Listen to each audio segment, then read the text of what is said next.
Hi folks, Joey Ricard with TracksideScenery.com. Welcome back. I have my favorite rail fan hat on. We're down in my favorite spot in Slady Fork to do some rail fanning. Sort of. If you remember from the first photography video, we talked about how getting back to basics can improve your model railroad photography. Well, in this video, we're going to take it a step further.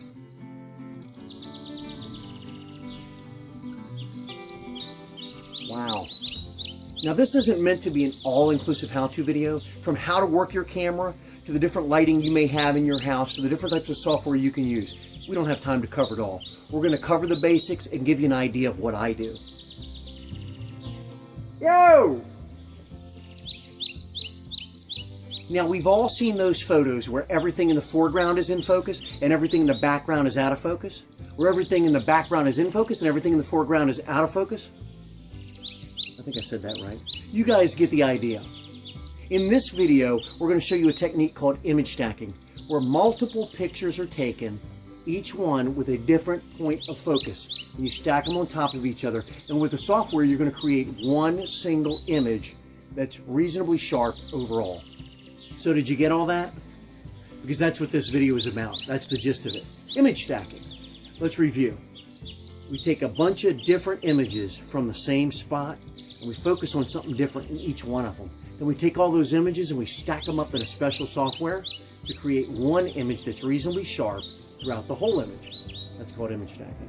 So we're going to do that, and I'll show you what the special software is. In some cases it's free, in other cases it has a free trial. But either way, it's very easy software to use. We have a few minutes to kill, so let's do a little bit of rail fanning before we start.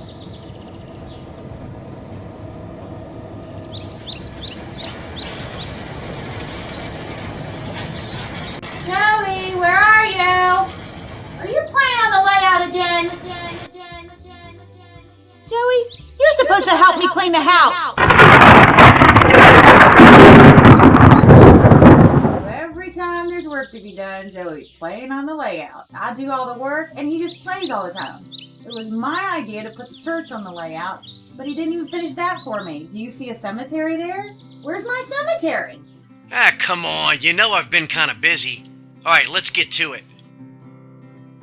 Now, the biggest misconception here is everybody seems to think when they're trying this is that they need an expensive camera. You don't.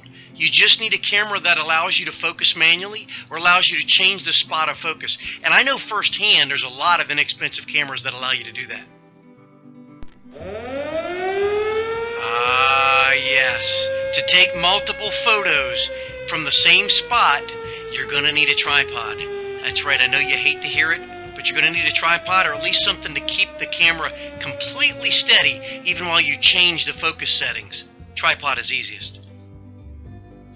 The software programs I'm talking about, I have no affiliation with whatsoever. I just happen to use them both. One of them is Combine ZM, the other one is called Helicon Focus. You'll have to do a search for them and download them yourself. They're very easy to use. Both of these programs simply take all the photos that you've taken and combine them together to create one single image that's in reasonably sharp focus. Remember that? Good, I'm glad you're paying attention.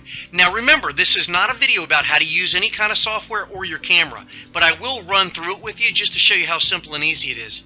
You see that track in the foreground? It's in focus.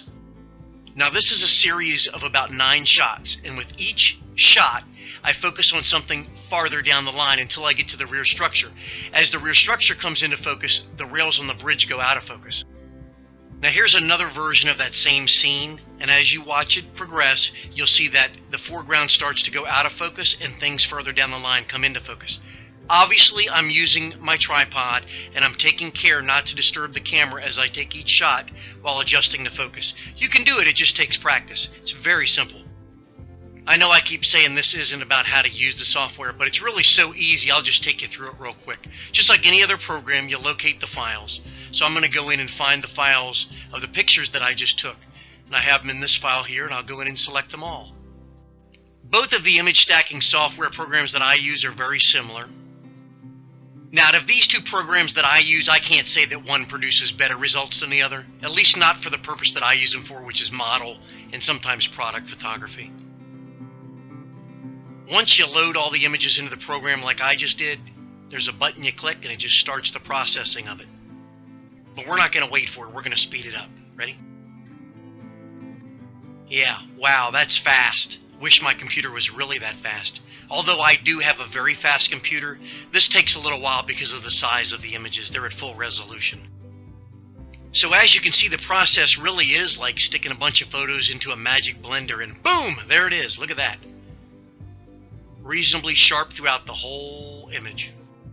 I don't know if you can see it clearly in this video because I'm using a video capture software to show this to you, but on the left, right, top, and bottom, you'll see a mirror image on the outside edges. You'll crop that out after all is said and done with your favorite photo editing program like Microsoft Paint or Photoshop or whatever you use. I can absolutely assure you that practice, practice, practice will give you better results. It's obvious. All the images you saw me stacking in the software were practice shots for this series of shots. I had practiced my shots the night before under regular lighting, so I'd be ready for the morning when the sun came through the window. I left everything in place from the night before, even the camera on the tripod, just how I had practiced it. Okay, now you can see it's not so complicated, so let's break it down. What exactly are we doing? Let's do something simple like a 4-shot set. Okay, first things first, and this is a quiz. What's the first thing I did with the camera? Yep, I set it on a tripod. Now, of course, I could have set this shot up in a bunch of different ways, but I wanted to make it very obvious where my focal points were going to be for the video. Okay, who wants to tell me what I'm focused on for this first shot of the 4-shot series? Obviously, we're going to focus on the foreground first, and I picked that palette because it provided a lot of contrast. Okay, this is shot number 2. What am I focusing on? Now, it doesn't have to be exact, but just give me an idea of where you think I'm focusing. Look for something that has high contrast. In this case, so far, we know the truck is important, we know the front of the porch is important, and now we know the track beyond the building is important. So we've had 3 shots so far. The truck, the front of the porch, the track. Where are we going next? That's right, the structure in the rear. And beyond that, we're not really worried about for this particular photo. Now let's just run through it quick again. There's shot number 1, there's shot number 2, shot number 3, and shot number 4. Those are your 4 shots. And if you'll notice with each consecutive shot, the frame got a little bit smaller. Well, that's what that software compensates for. It's hard to do manually. Now, certainly there are times that you may not want to have everything in focus depending on what you have in front of and behind your layout. A good backdrop always helps. Now, let me remind you again, you can take great photos with a cell phone or inexpensive camera and not go to this trouble, but if you want to get super detailed scenes that gets almost everything in focus, image stacking is the way to go. It's images like these that absolutely cannot be produced as well without the added extra effort of image stacking. I hope this video gave you a good insight and idea of what image stacking can do for you to improve your model photography. Now, it won't necessarily be the next video, but the next photography video we do, we're going to talk about time-lapse and time photos like this. Now, these last couple of photos are real-life photos, but the same rules apply.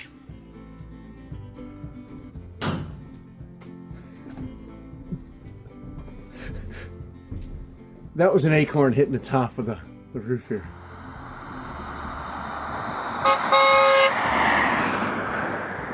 Wow. There's a car coming. I'm never going to get this done. We got a new segment here that's going to be at the end of some of the videos I think you'll enjoy. We'll call it the Sidetrack because it may or may not have anything to do with the video you just watched. As I'm finishing the video editing up, the week of November 3rd, 2014, we just got back from the Great Scale Model Train Show in Timonium, Maryland. We debuted our brand new spruce coal and timber layout. Well, you can call it a rebuild if you want. Doreen and I are always amazed at the number of people that come up and tell us how much they enjoy our videos. We also see a lot of our online friends from Facebook and the message board forums. We love sharing our trains and our love for the hobby with everyone, especially with young folks like this. Hey, girls can play too. Oh, speaking of young folks, well, he's not that young. Cody King from Texas tried out one of the techniques he saw in one of our how-to videos. It was the track weathering with chalks and acrylic paint. And as you can see, he did a great job. Cody's a great modeler in his own right, as you can see from his models here. Cody's layout's called the Cattle Creek Railroad. It's set in the 1940s at the end of World War II in a fictional town in Texas. Now, if you're curious, Cody's using Atlas Code 100 Flex Track rail here, and he scratch builds his own turnouts. I was real impressed with Cody when we found out that he places a lot of emphasis on using natural materials. That's right, budget materials. Thanks again, Cody, for allowing us to share your modeling work. There's more videos on the way, so stay tuned and subscribe to the channel. This is Joey Ricard with TracksideScenery.com. Thanks for watching. See you next time.